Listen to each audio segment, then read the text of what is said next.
All right, everyone. This is Scott Reeves. This is the FSN 329 lab, and this PowerPoint and YouTube is going to be on body composition and energy expenditure. And so this is kind of what we're doing in the labs over the next few weeks.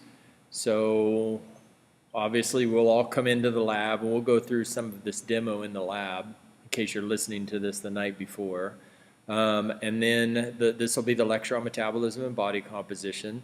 And then in the labs, I'll give you a demonstration of the Skinfolds, and we'll show you the metabolic cart. We'll also look at the DEXA instrument.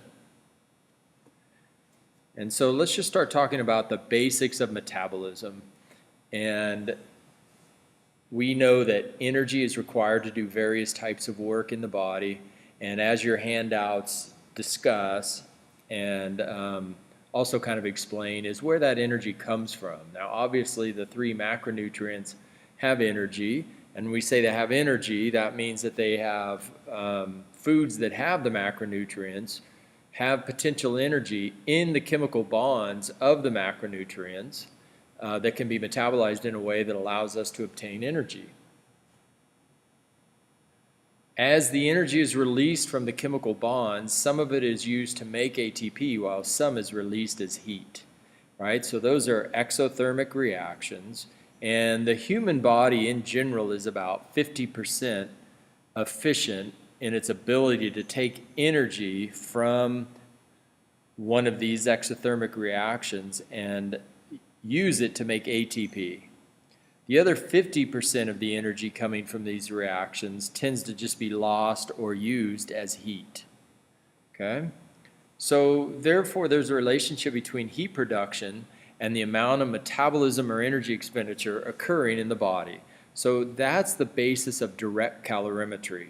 In other words, you can put a person in a direct calorimetry chamber or room, and those chambers have energy sensing devices that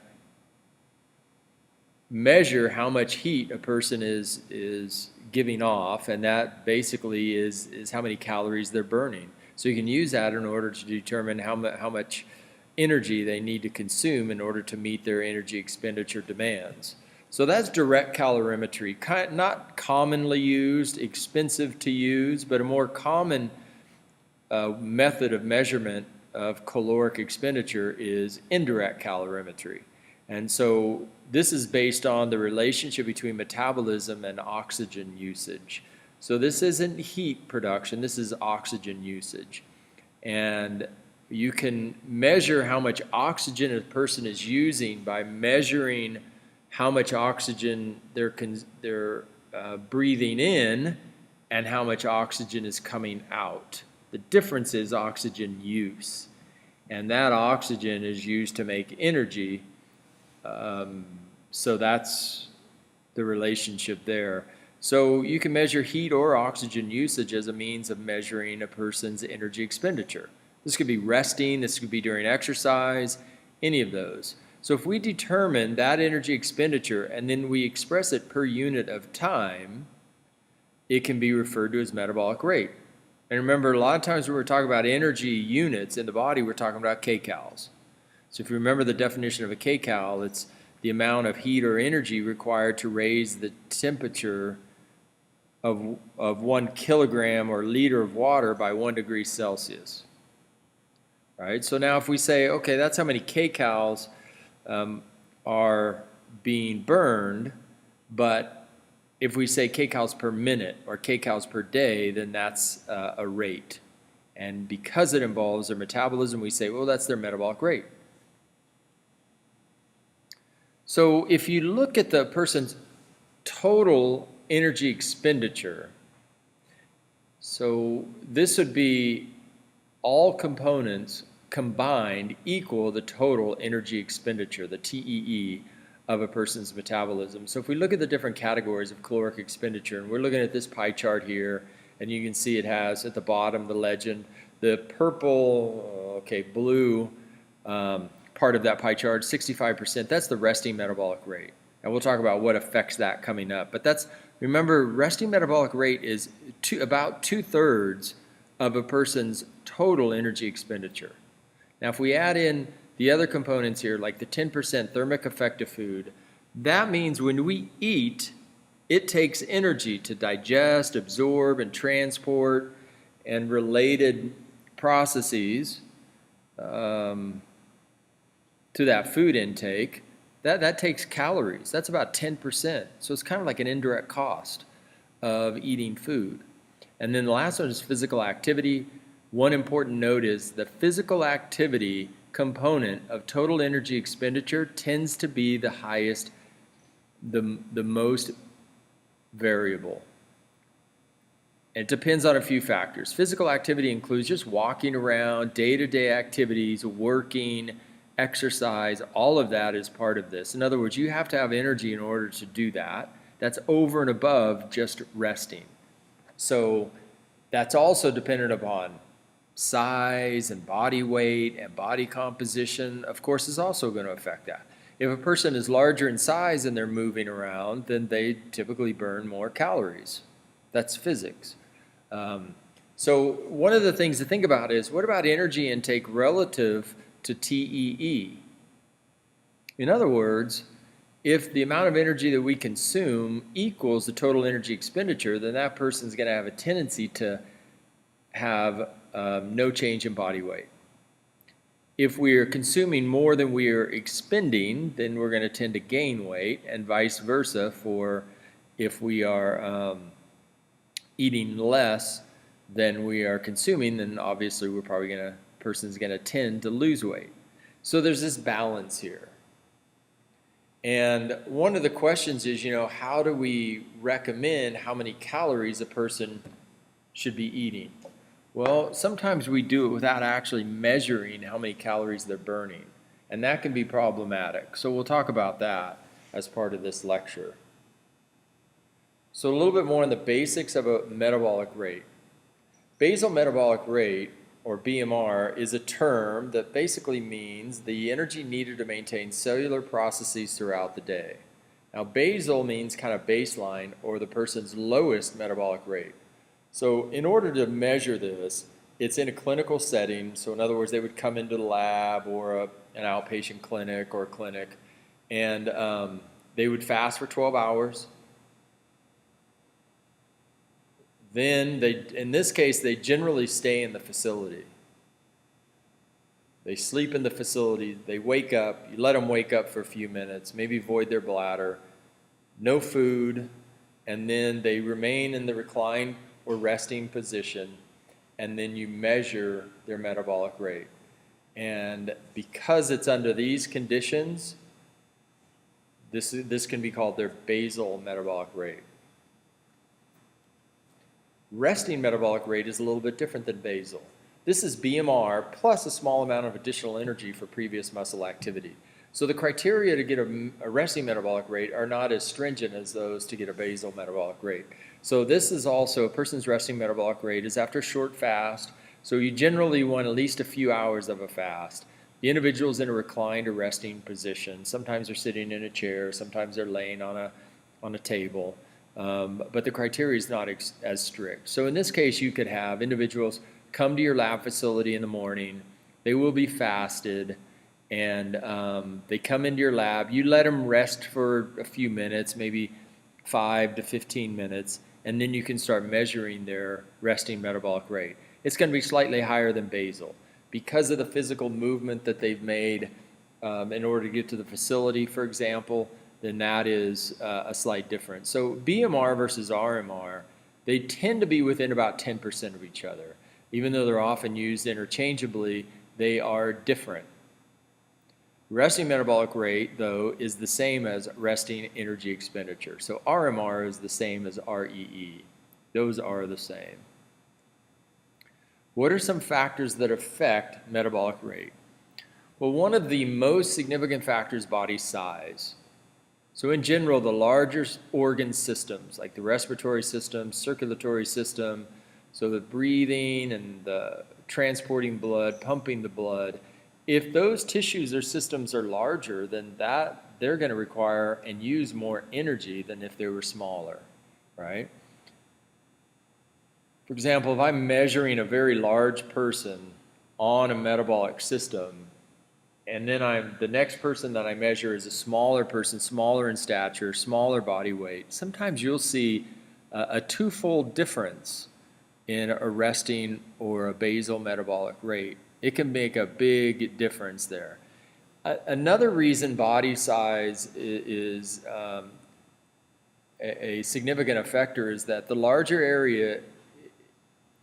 there's a larger area in need of thermoregulation if they are a bigger person. So it's not only the mass, but it's also the surface area. And you might have heard, questions like, well, why is it that a tall, thin person tends to have a faster metabolism, we say, than someone that might be shorter in stature? And there's a few things that you have to consider, like, is their body weight the same? But if their body weight is the same, their age is the same, their gender is the same, if there's a difference in surface area, like the taller person tends to have higher surface area, that means there's more of a tendency to lose heat over that surface. In order to thermoregulate, their metabolism tends to require more heat production in order to compensate for the loss of body heat. So that's one of the main reasons and factors of effectors of metabolic rate. Next one is fever or stress. I think we can imagine that in those conditions or situations, metabolism tends to be faster. And so our metabolic rate is faster. Faster under starvation, hopefully we all realize, that can slow a person's metabolic rate or metabolism. And that's one of the reasons why if a person's trying to maintain or decrease body weight, we can say, well, it's probably better if you consume, meals frequently as opposed to just eating maybe a couple times a day. Because if you go periods of time without eating, metabolism does tend to slow down. Remember we talked about the thermic effect of food? That's one of the factors here. Now, what about smoking cigarettes? That tends to increase metabolic rate because of the nicotine and any other stimulants that might be in there, but it's basically the nicotine. And that can have an effect. I mean, I've known a few people that have said, every time I try to quit smoking, I stop for a while and I start gaining weight. And there's a couple reasons for that. One is the nicotine affects metabolic rate. The other thing is the nicotine can blunt appetite. Now, obviously, it's worth the trade-off because as soon as a person stops smoking, their health gets better. And then they can try to maintain their weight, change some things in lifestyle in order to control their body weight, and at that point, without the nicotine effect. Age and gender. Now, we've probably all heard, as we get older, our metabolism slows down. And you've probably heard you've heard people say stuff like this, oh, I'm just, I'm a little bit older now. I've put on about 10 pounds, but, that's just kind of part of getting older. Not really. It doesn't have to be. It is less of an effect by default than I think people maybe want to believe. It's a relatively small change just due to age. However, as we get older, our lifestyle does tend to change. And sometimes our diet changes. And our body composition can change as well. But if we are exercising and we are staying active and doing things that help us maintain a healthy body composition, then the metabolic rate does not slow that much over time. And quite a few different studies have shown this. So we want to be careful about how we approach this with people. And obviously, you can imagine I'm not popular in a lot of conversations, but I've had people tell me, I'm just getting older, blah, blah, blah. What do you think of that? I'm like, yeah, that's not a reason to gain weight. You have to be willing to try to fight that because that can have serious health repercussions if you just kind of give in to that concept. And what about gender? I think we I'm guessing that you guys would say, oh, men tend to have a faster metabolic rate. And one of the questions is, why is that? And if we think about body composition, we can see I have that bullet point in here. We can say, well, greater lean body mass is a higher metabolic rate. We probably have realized that men tend to have a different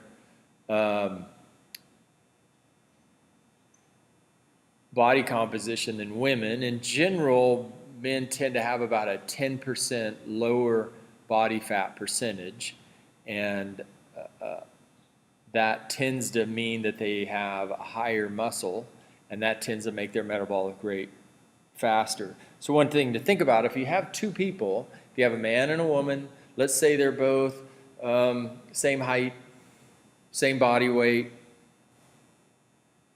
same age, who has a faster metabolic rate? Let's say the man, okay, because they have difference in body composition. Okay, let's say they both have the same body composition. Who has a faster metabolic rate? They're very similar.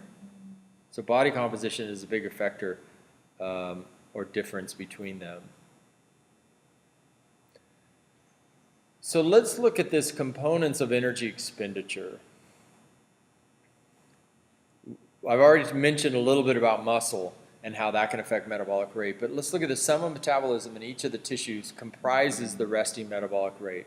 So in other words, this diagram is kind of looking at, of the calories that are being burned, what is the amount of calories that's being burned by each tissue?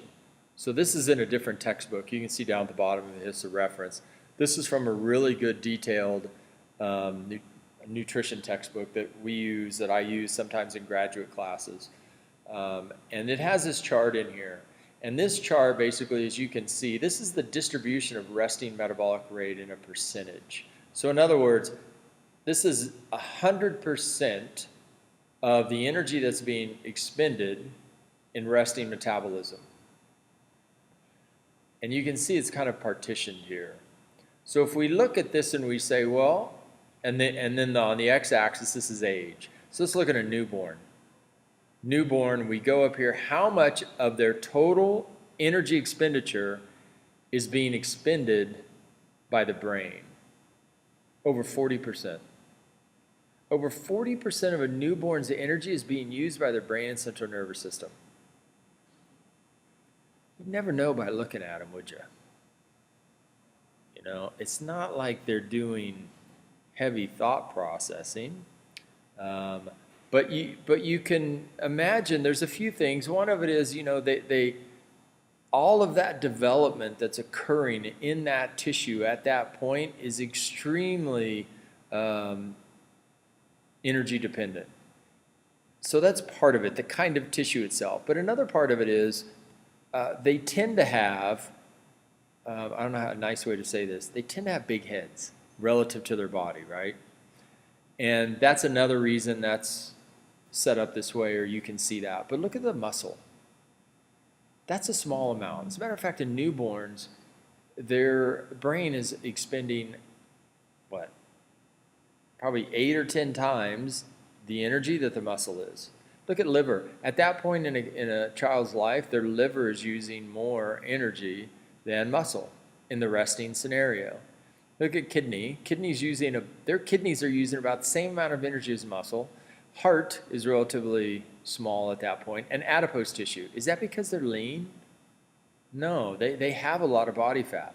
Body fat typically doesn't burn very much energy. It's not supposed to. It's supposed to store energy. So it'd be counterproductive if the tissue that was trying to store energy also expended a lot of energy.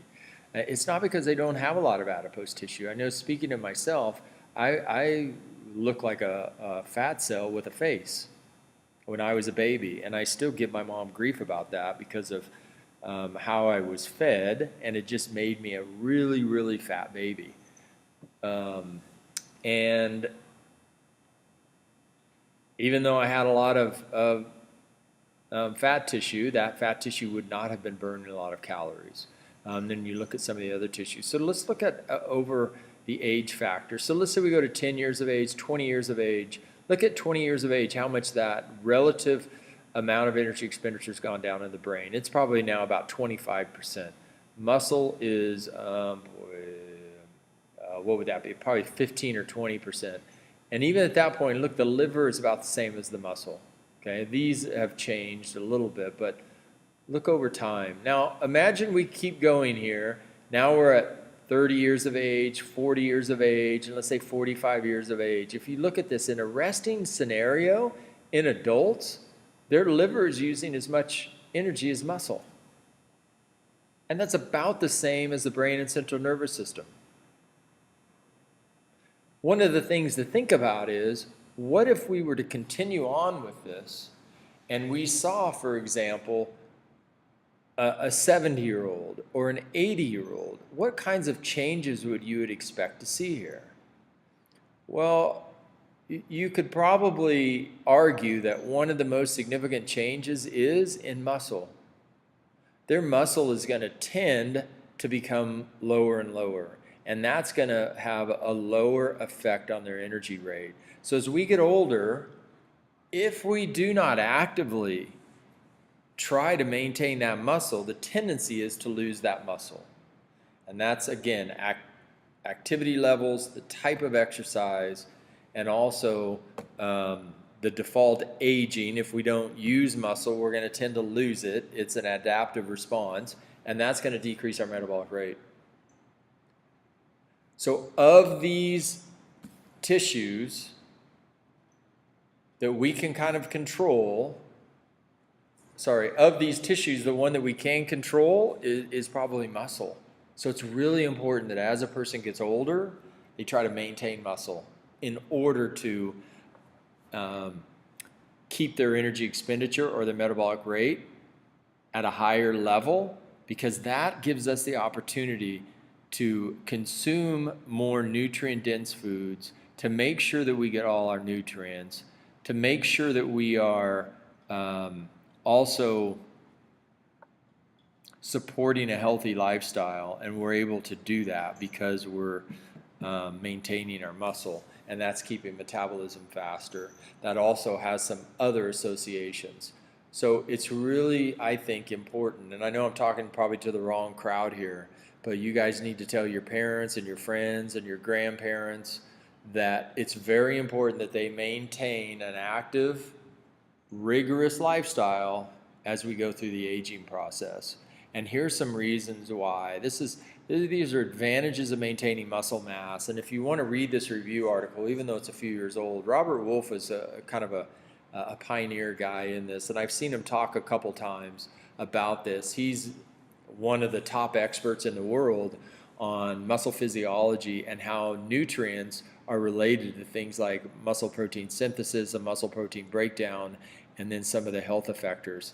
So here's a few of them. Here's some advantages of maintaining muscle mass. One is it increases total energy expenditure, right? It tends to be a metabolically active tissue that helps us in a lot of different ways, including it gives us a fast metabolism so we can consume more healthy calories, for lack of a better way of saying that. Muscle mass also gives us strength and the ability to perform physical work. And some of that has to do with maintaining our independence. We can do more things on our own, and that tends to, in a lot of ways, be important for a healthy lifestyle and just an overall quality of life. Muscle mass is also associated with the increased ability to recover from injury. Lots of studies have shown this. And you guys have probably heard this, if an older person, fractures their hip and they go into the hospital, sometimes that can be devastating. And an unfortunately large number of individuals that go through that don't come out of the hospital.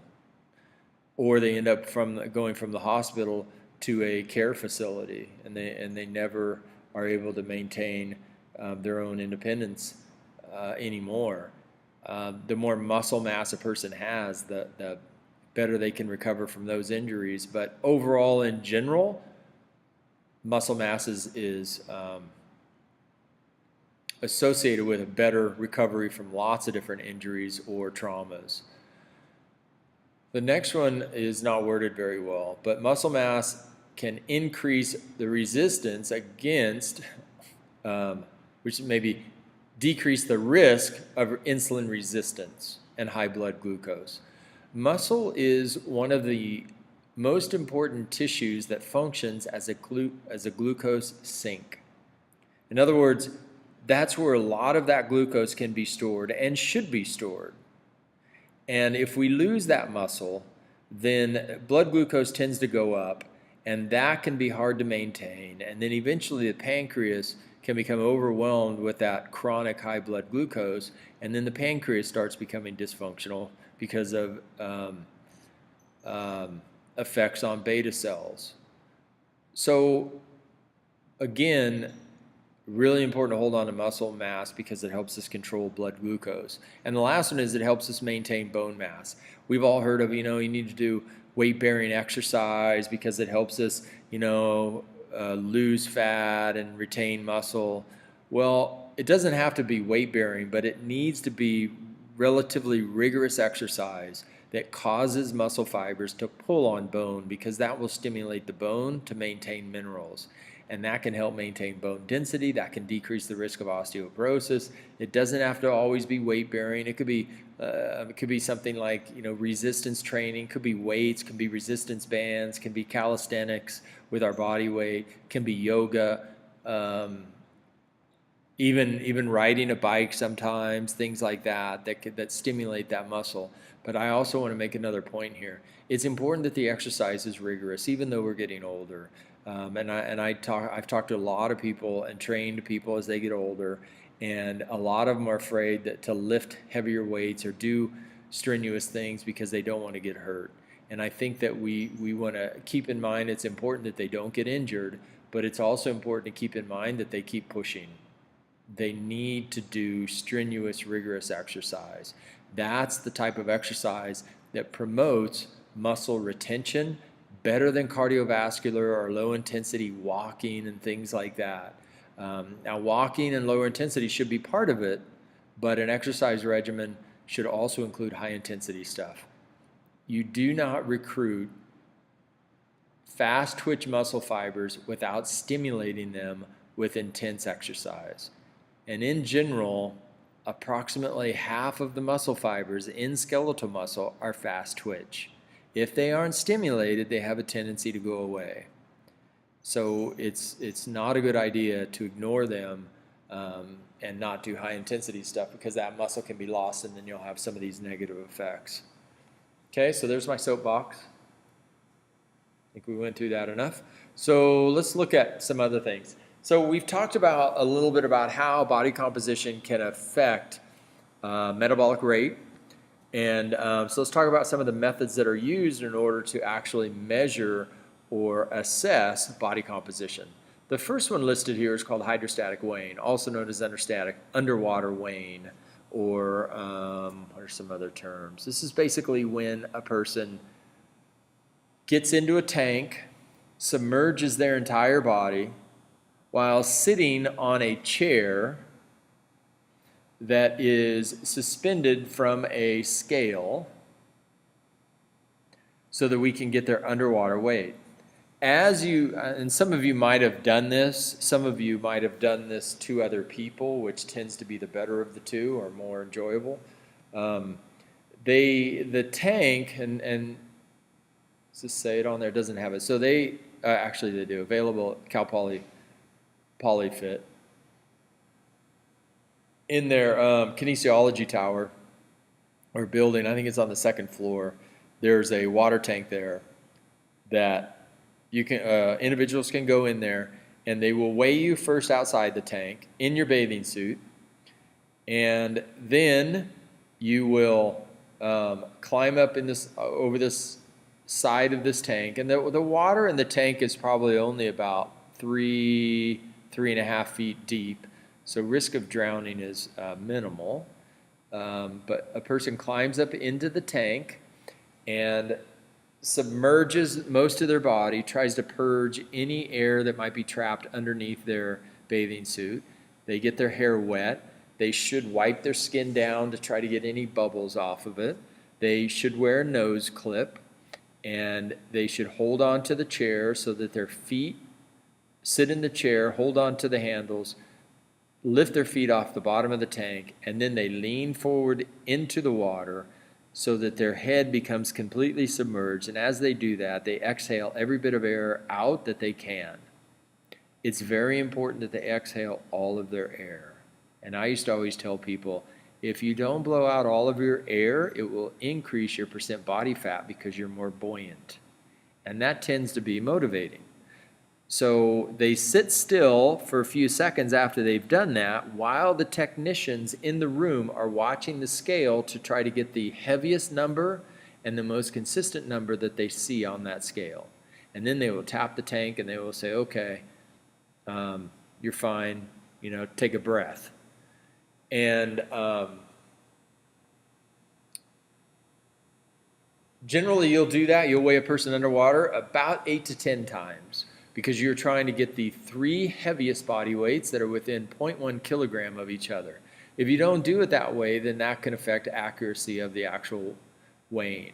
Now overall, if it's done right, this is based on Archimedes' principle. Hopefully you read your handouts. It's a pretty sound technique. It's based on solid physics principles that a vessel in water will displace the amount of water in the same volume that's proportional to that vessel's volume. So in other words, when you get in this tank and you submerge them, they will displace a certain amount of water that counterbalances their weight. And once you know their underwater weight, you compare it to their outside weight, you can calculate their volume, and based on that, you can calculate their density.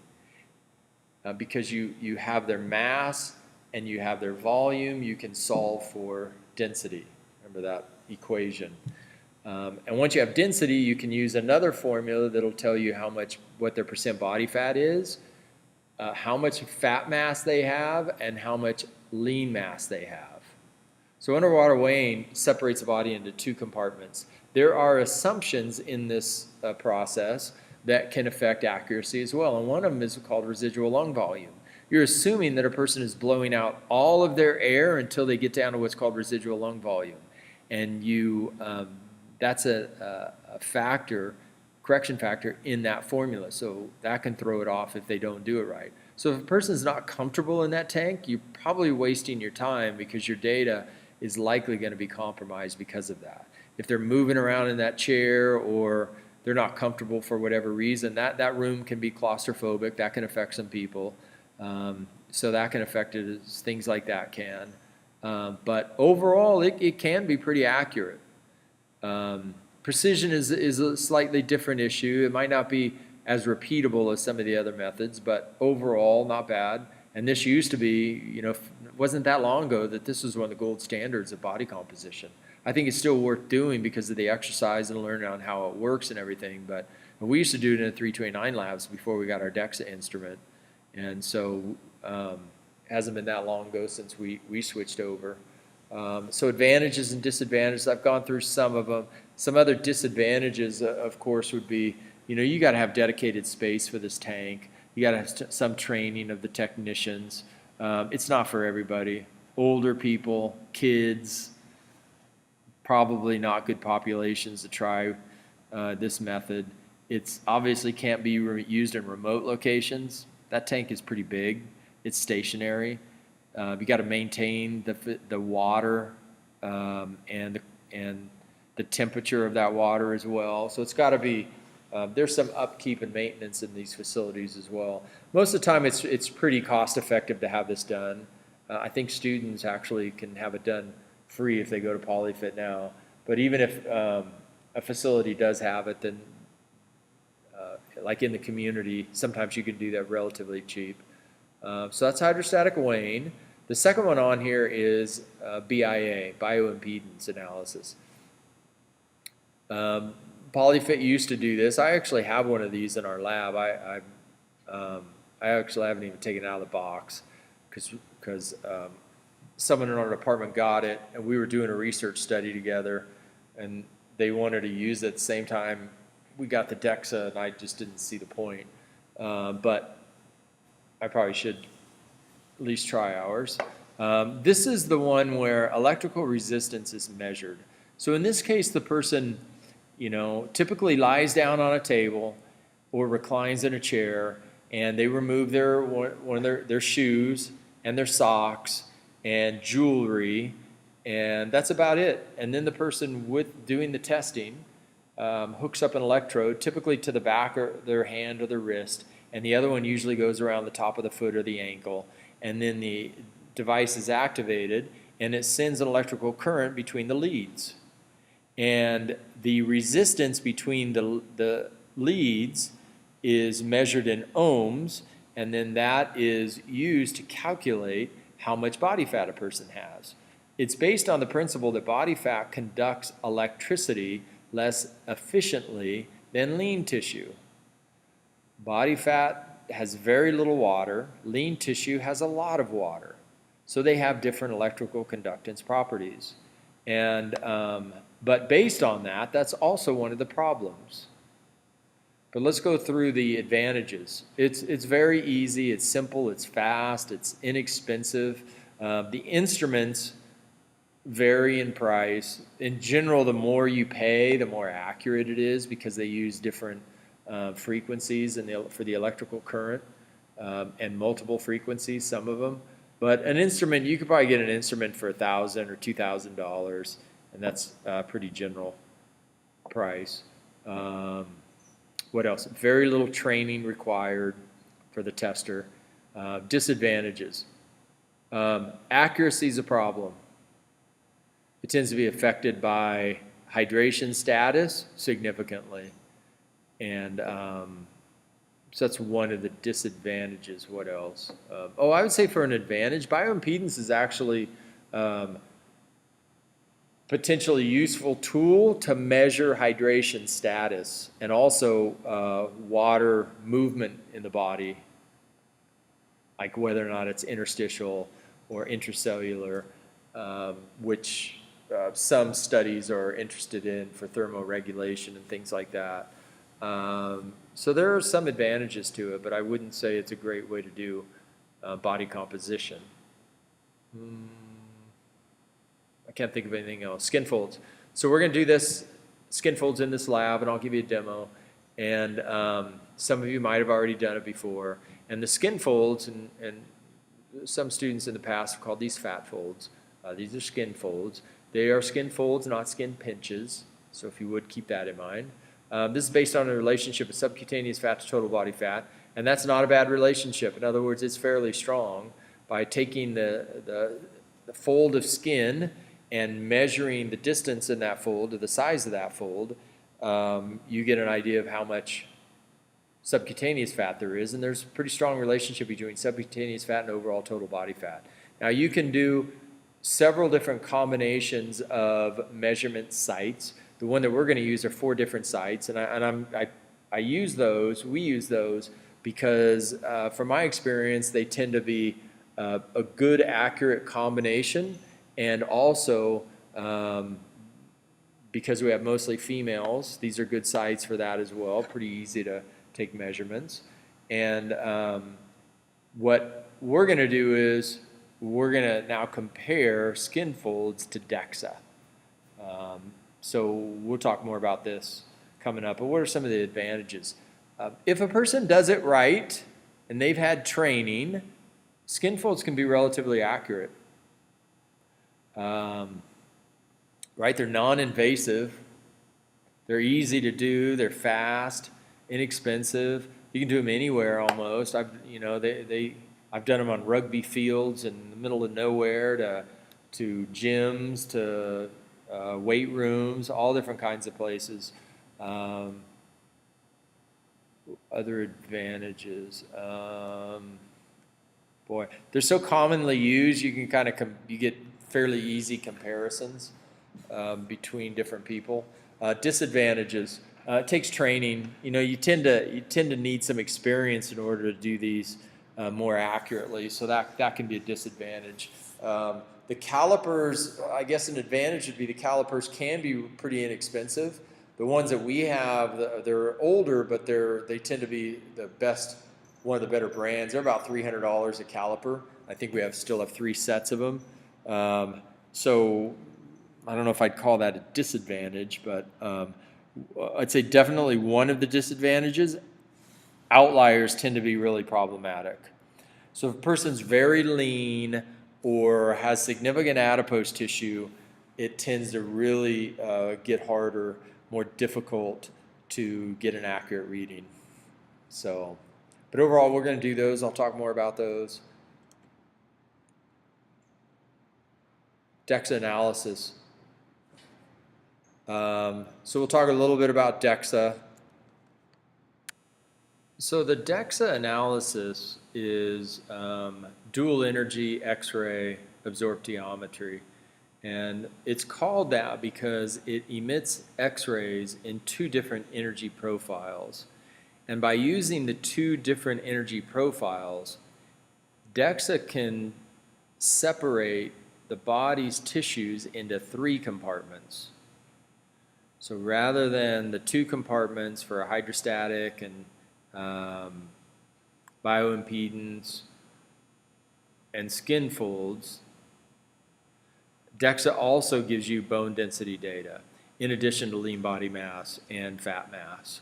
So that's one advantage. 3 compartments. The DEXA also gives you location quantities. In other words, if let's say I do a DEXA scan, I can tell not only how many pounds of body fat I have, I can tell where it's located in my body, which makes it really interesting if a person's going through changes in a nutrition plan or an exercise plan and there are modifications in body composition, then you can actually see that. It's also really nice, obviously, if a person's changing their body weight or their mass, you can tell, let's say I gain 10 pounds, I can tell how much of that is muscle or fat, and so it's really interesting. For us, it's also interesting because if we're measuring athletes, and let's say we have an athlete that, in year 1, we have all of their upper body and lower body muscle masses, and then let's say they injure their knee and they go through extensive rehab, we can get an idea of when they are back to the muscle mass they were in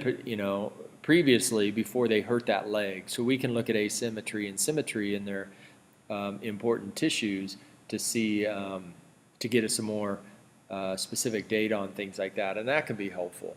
And I'll go through a demo on this, so I'm not going to spend a lot of time on this, but this is the actual DEXA that we have. This is called an iDEXA, and this is a lunar iDEXA instrument. It's considered to be the best in the world.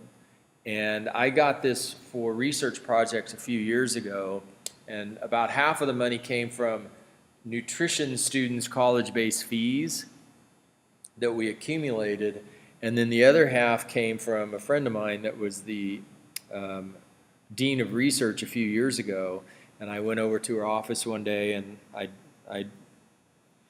was made a plea, or I begged her for a few minutes, and I said, hey, we really need a DEXA and blah, blah, blah, so our department can come up with half the money, but I need the other half, and I need it for my research projects and teaching and everything. And she basically said, oh, okay, I think I can come up with the money, which is really nice. It's $50,000. This DEXA that we have is about a $100,000 instrument. We've had it about 5 years, and it's been wonderful equipment to have. It's pretty uncommon to have one of these at a university, especially a CSU. So we've gotten a lot of good out of it. All the nutrition students, as they go through the 329 labs, can actually, I'll scan them if they like. Now, it uses X-rays, so everybody that goes through this is going to, all the females, all the girls are going to take a pregnancy test the day of, and we'll talk about that in the demo. But what it does is, I'll set you on this table in a specific way, and then as we're on that table, this instrument is going to, this part of the instrument that has this kind of an arm that's above and below this person is going to move head to toe. And the X-rays are coming down out of this, and this is all lined with lead. So the only way the X-rays can go is through these little slots on the top of this part of it. The X-rays go up through the table, through the person, into the collecting arm up here. And the instrument uses a calculation called X-ray attenuation in order to determine what's happening to the X-rays, and that's how it distinguishes the different components of the body, what is bone, what is fat mass, and what is lean tissue. And it creates an image in real time. You can see, I'll be sitting in there, I'll start the instrument, I'll sit in there. Once I start it, I'll probably walk around, I'll be doing some other things, but you just need to lay nice and still on there. And advantages of this system is it gives you information on the 3 different compartments. It also tells you locations. This is also used for assessing risk of osteoporosis. If you do osteoporosis scans, those are lower vertebral, also hip scans that you use for that. We are not doing that, so this will give us an idea of bone density and osteoporosis risk, but it is not the official way to do these scans for that. So keep in mind as we go through that. Other advantages. It's very accurate, extremely precise. Its precision is far and above the other methods that we've talked about. Okay? So those are all advantages. So if you're doing repeated measures, like we're going to scan you now and then 3 months from now to look for changes, it's ideal for that. What else? And we're using it for some other cool research studies we're doing with biomedical engineers from Cal Poly. And other advantages, I'm drawing a blank. I think that's it for now. It's a low level of X-ray exposure. It's comparable to the X-rays a person gets when they fly from LA to New York.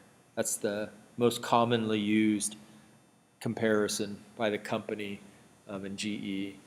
I think that's it. Disadvantages. Disadvantages are expense, right? It's expensive equipment. It's got to be maintained.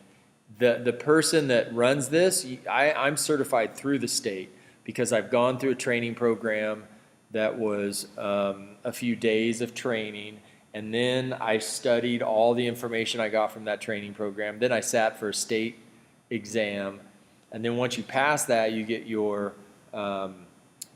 X-ray license technician from the state of California, but then you also have to continue an education online and continue to be updated on this technique and bone metabolism and so on. So that's all time consuming and expensive, so a lot of programs can't do it because of that. What else? Disadvantages. It's also obviously dedicated space. That's a big instrument. Can't move it around. What else? Disadvantages. I think that's it. For people that want to do this, I have it set up so the people from the community or even Cal Poly students want to do this. I'm happy to scan them. I'll set up an appointment with them, and then they just pay a fee in order to do that. Then I take that fee and I have that in case we need anything for the instrument, but I can also use that to pay students to work on projects. So that's one of the reasons I set that up. What else? I think that's it. We'll look at the handouts real quick. I'm going to give you guys your printouts. There's going to be 2 printouts. So as soon as we're done, I'm going to say, okay, I'll print these out for you, and then we'll look at them. The first one kind of looks like this, and I'll go through this right now. This is the person's image. It'll scan your image, and it has these what are called regions of interest. You can see these squares up here. You can see the right arm, left arm. So it separates the data into these different regions of interest, but then it also gives you compilation values as well. So this woman was scanned a while ago. This is not a nutrition major. I'm going to ask you a couple questions about personal information, just basically height, weight, and birth date, so that it can compare you to a reference population. And then once it scans, we'll look at the data that looks like this. And one thing to note is, okay, if you look at total mass, it calculates your mass because it can calculate your volume and your density, and then it calculates mass. And it's usually very close to scale weight. And then this is what's called region percent fat. That's what we're calling that's what we're calling percent body fat. That's the number here. That's the number you're going to compare to Skinfold's. Okay? Region percent fat. That's percent body fat. DEXA tends to be 3 to 4 percentage points higher than most other methods. Keep that in mind. We will, that's why we always compare DEXA data to DEXA data when we're looking for changes. But you guys are going to use that number to compare to Skinfold's, and they may or may not be, all that close, or they might be close. We'll have to see. But that's a way of you kind of, looking at your classmates' technique and going, oh, this person was very close to the DEXA. Their technique was probably good on Skinfold's. And then we also have tissue pounds, which is everything except bone. We have pounds of body fat. This is in their entire body. And this pounds of lean tissue in the entire body. And there's another table where we can actually see where that's distributed. But overall, if we just look at those values, these are what determine that percent body fat, obviously, right? And then bone mineral content is 5.98 pounds. That's just minerals in the bone. There's also protein and other organic molecules and a little bit of water in bone, but that's just minerals. And that's 5.98 pounds of minerals. To me, that's not very much. So it's very important that a person keeps that in mind as you go through life and tries to maximize bone minerals, because there's not a lot to lose and still be at a good bone density level. So that's what that is. And then this is fat-free mass, which is lean tissue plus bone minerals equal that value. I'm going to give you this page. You're going to staple it to the back of your report. So you're going to include your DEXA reports with your lab report that you turn in. And then you can see, so don't worry about this fat distribution and down here. It actually estimates BMI down here as well. What it does, it takes this value, see this tissue percent fat? We're not using that one for us, but that's the one that's actually up here. So it takes this value and plots it as the black square and then compares it to the average. And the average is this black line here. So you can see as far as tissue fat percent, she was above average percent body fat. Okay? This class average tends to be about, the 329 labs for the females tends to be about 30% body fat. I'd say about 30%, so keep that in mind. What else? Next one. This is the bone density information. Same thing. It shows you the skeleton, pretty cool, and it also looks at bone density in every part of the body, and then that's shown here. You can see head, arms, and obviously the densest bone in the body is in the head, and then the least dense tends to be in the arms. And then if we look across here, minus the ribs, of course, then it gives a total. Then it takes this total bone mineral density and compares it to a similar population. Here's the black square is her data. This middle line in this blue band is average. So you can see she has well above average bone density. For bone density in general, the higher the better. So it then does statistics on this, and T-scores are comparisons to, this is NHANES data, this is DEXA data from Lunar, that's our instrument, ages 20 to 40, which is shown here. So this is around optimal bone density, and this is total body reference population. Okay, so this compares you to kind of an optimal bone density T-score. This means a T-score of 2.0 means this person's T-score is 2.0 standard deviations above average. Z-score, its criteria is shown here. This is matched for age and weight and ethnicity. So I will ask you ethnicity, and then that way we can do this Z-score calculation as well. So again, this is age.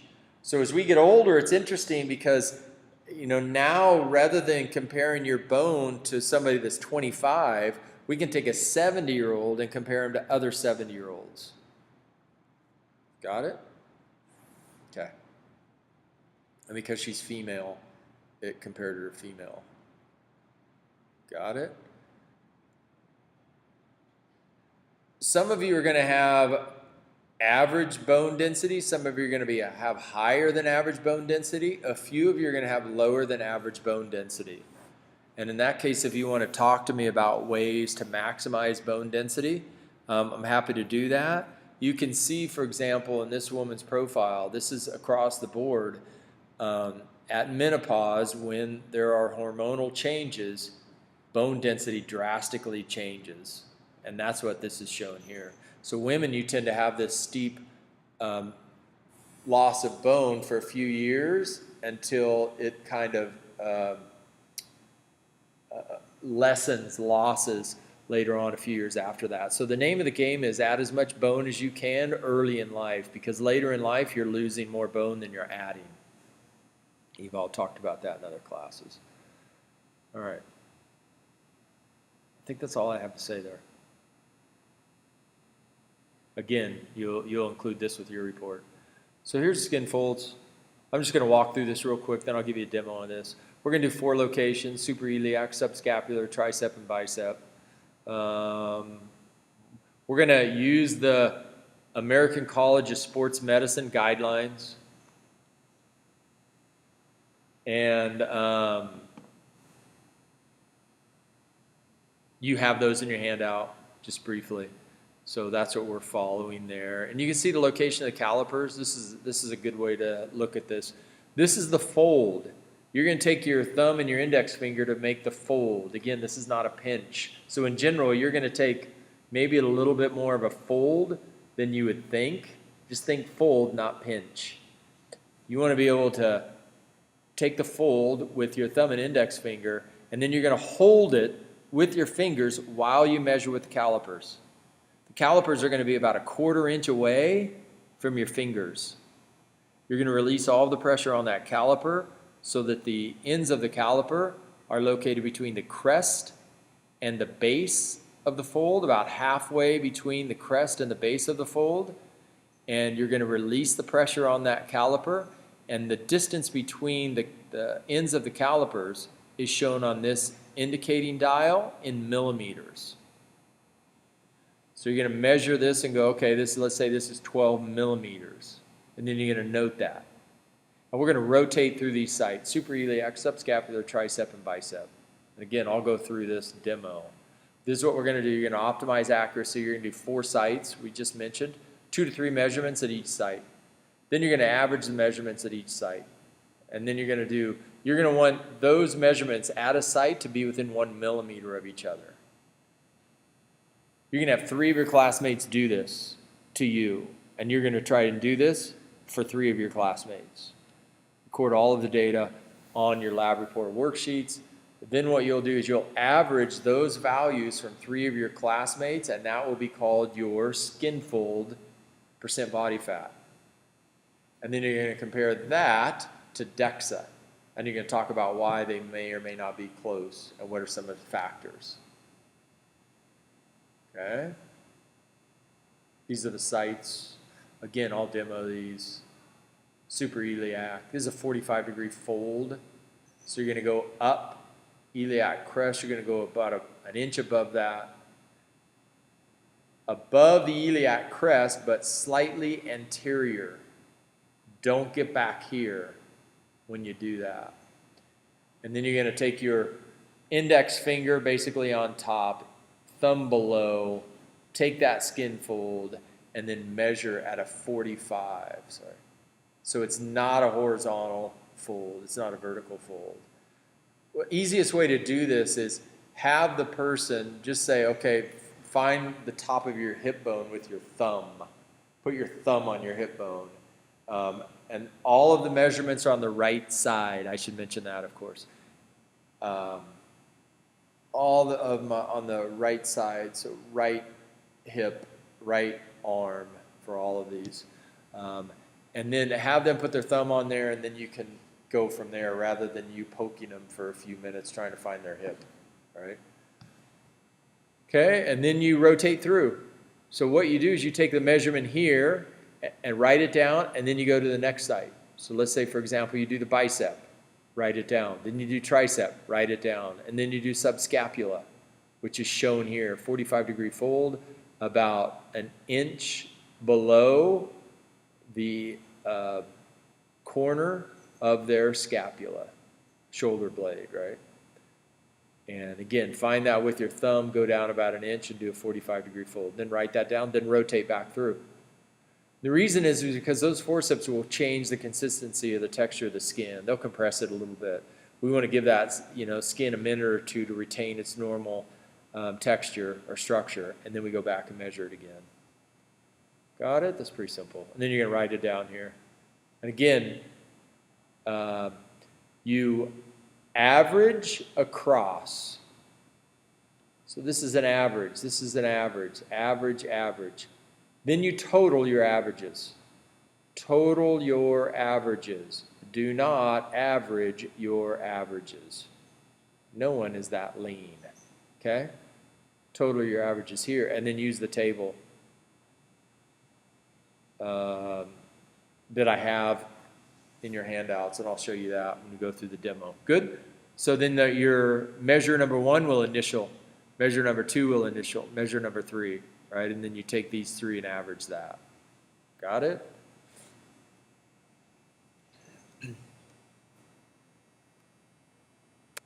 Okay, so let's shift gears. Let's go through this last part pretty quick. This is metabolic rate. This is about the metabolic cart. So we are going to use the metabolic cart in here for resting metabolic rates. And there's several different ways to do this. So if you set up a nutrition plan for somebody and you say, I'm going to figure out, what type of a plan you need, a lot of times you'll sit down with software and you'll go, okay, what's your height, what's your age, what's your gender, blah, blah, blah. And then it says, okay, you need 2,700 calories. So then you go through all this effort to design this perfect nutrition plan for some of the 2,700 calories. That may or may not be close to what they need, right? So that is a prediction formula, and the software is using a few different equations to do that. A simple way to do it is you can just take 1 kcal per kilogram body weight per hour. So for a 70 kilogram person, you can say, oh, you need 1,680 calories. Harris-Benedict is the classic BMR. That one was around for a long time. I think it's being replaced by Mifflin-St. Jean, but principle is similar.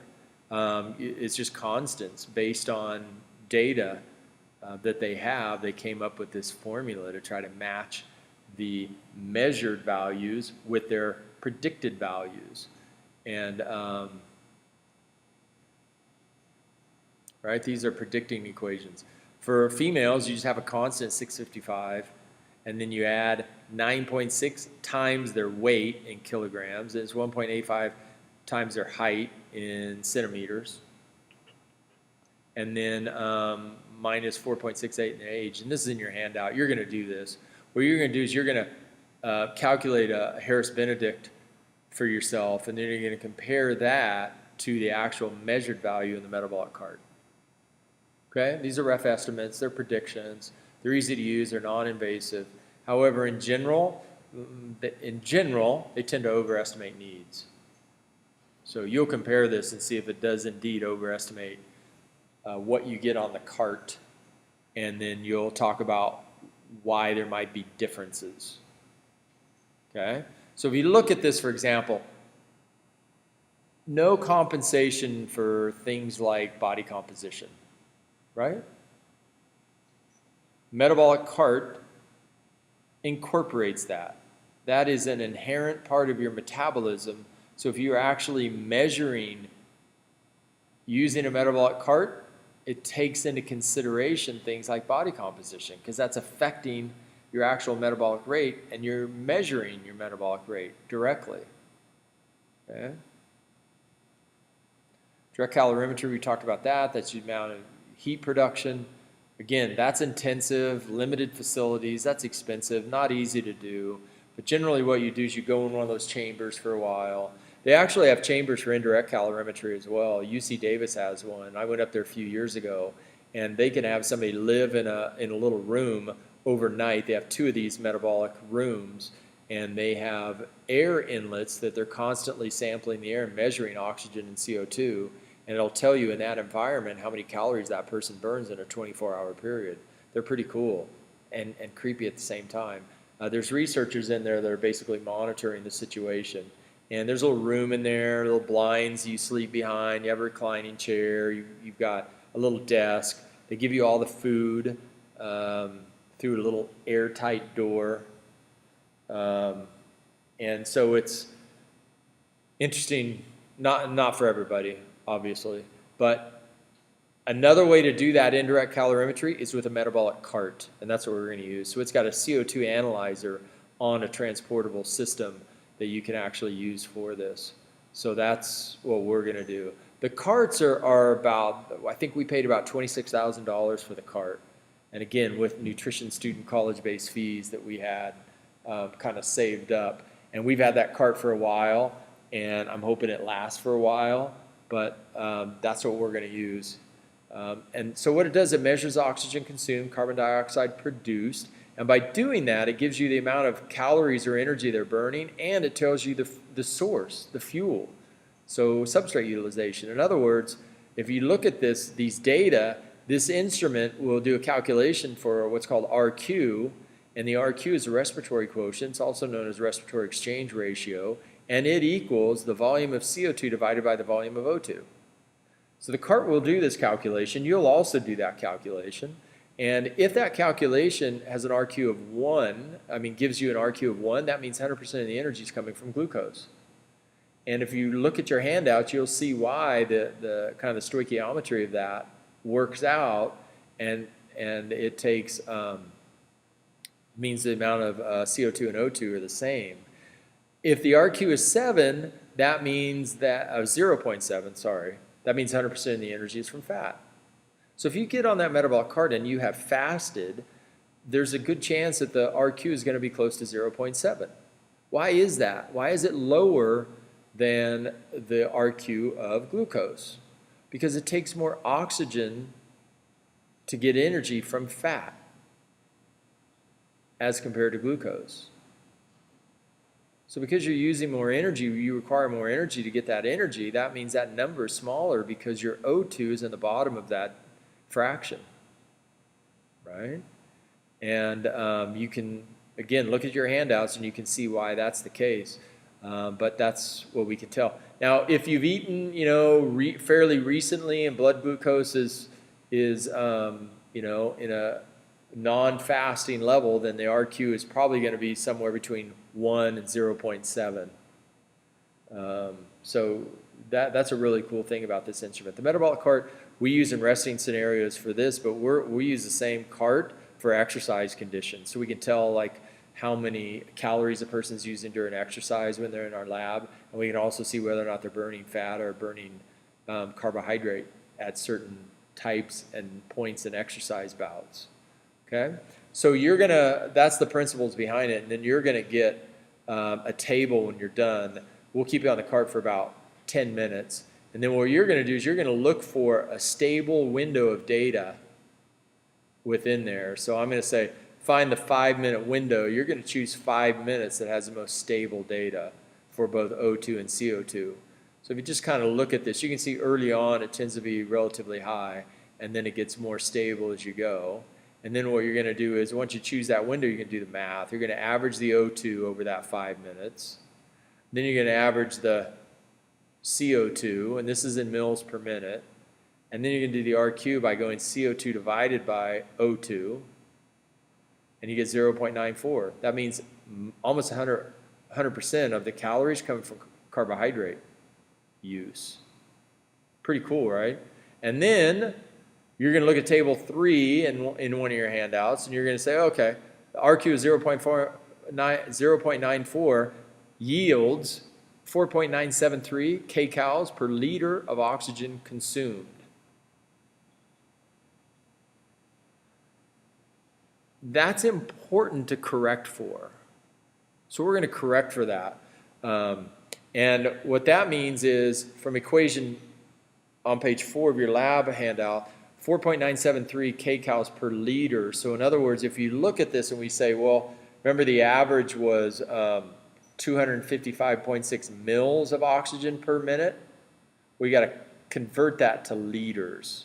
So in order to go from mils to liters, you divide by 1,000. So you move your decimal 3 places. That means that this person was burning 1.27 kcals per minute while they were laying on the table for the metabolic cart. How many calories is that a day? 1,440 minutes in a day, so that's 1,829 kcals per day. That's their resting metabolic rate. In other words, if they just laid there all day, didn't eat anything, they'd burn approximately 1,800 calories. So that's a resting metabolic rate. So then you add calories in for physical activity, thermic effect of food, and that's their overall daily caloric requirement. Okay? So this is their measured value. And that's what you're going to have. You're going to have your measured resting metabolic rate. Then, as I mentioned, you're going to compare that to Harris-Benedict and talk about that. Okay? So there's that. Your metabolic cart report is a single page. You're going to attach that to your lab report too. And just a little bit, you don't have to do this, but if you just look at this and you say, oh, now if I add things in, let's say it's 1,800 calories resting metabolic rate, well, what if I'm doing exercise? How many more calories is that? You can just kind of look at this and say, oh, okay, this is kcals per kilogram of body weight per minute. So if I'm exercising, moderate exercise, let's not say I'm dancing, that would be awful. Let's say I'm bicycling. If you do the math there, you can say, oh, okay, if I bicycle for an hour or 45 minutes, this is how many calories that would burn. I know I need to add that to my resting metabolic rate so you can start getting an idea of how many calories a person needs in a day. I think I'm good there. So this is kind of what we would the takeaway points, but I believe that is it.